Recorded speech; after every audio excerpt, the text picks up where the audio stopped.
I wanted to make a video on the disconnect doctrine. So this is how Scientology separates people from their support systems.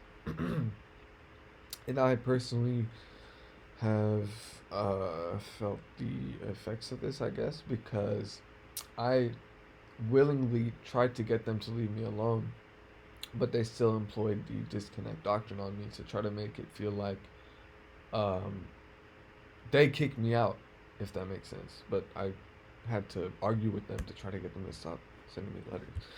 So it's a very strange psychological manipulation, coercion system they have. So, anyways, I wanted to break down some key differences in day to day life in normal society and in Scientology society.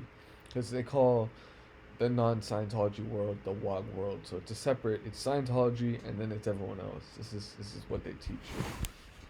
So normal society, you go to like a child. You go to school as you grow. You know, you socialize, you play sports, you build romantic relationships, and you grow in that field. You know, you exist peacefully, and you strive to be happy on a daily basis. That's what I would say a normal human being who has never been indoctrinated by Scientology would do just by instinct, if that makes sense.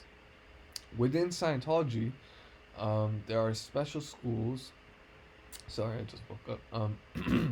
Socialization is only done at church events, so you're only allowed to socialize with other Scientologists who are also indoctrinated.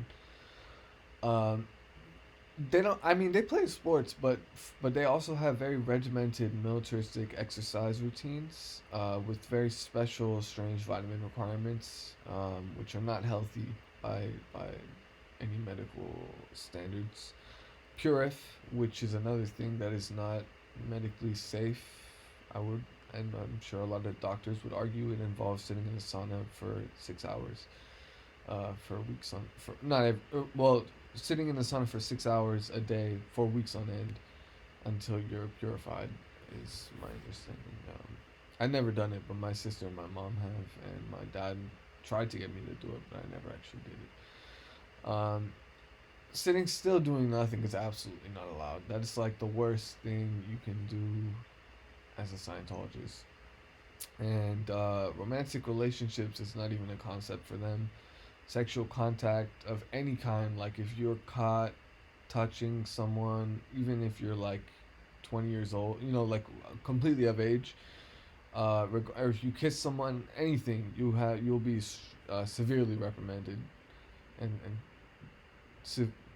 I don't like their severe reprimandation is very severe. It's not they don't take things lightly.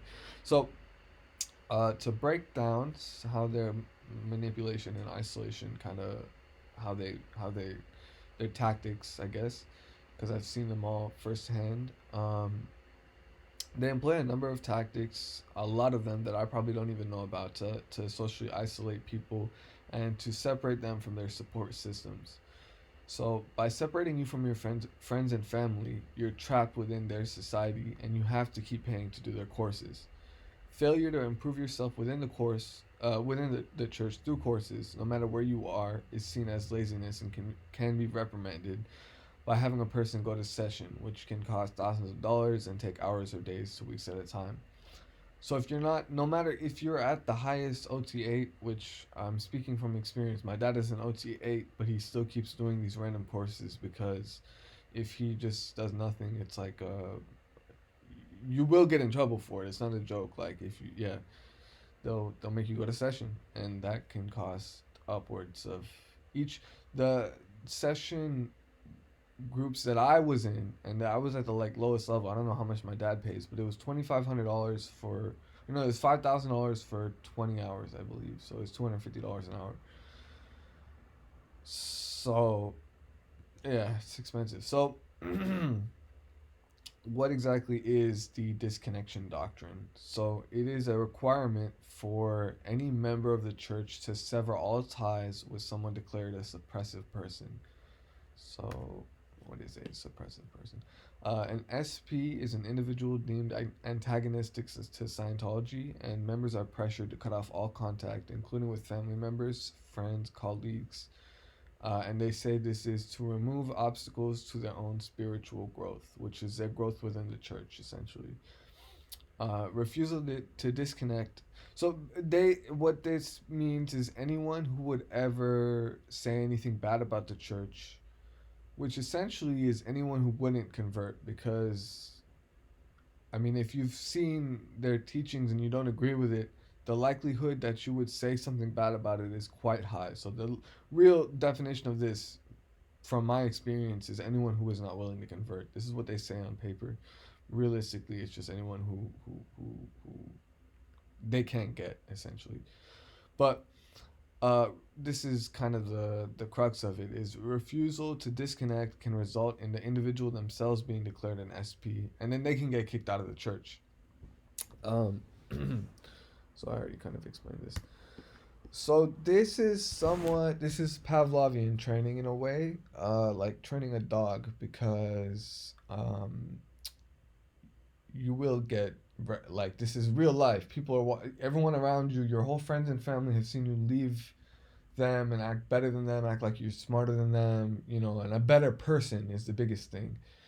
Like, they're bad people is what, and so this basically incentivizes Scientologists to quietly sit and accept whatever is told to them, in fear that they may be kicked out of the church.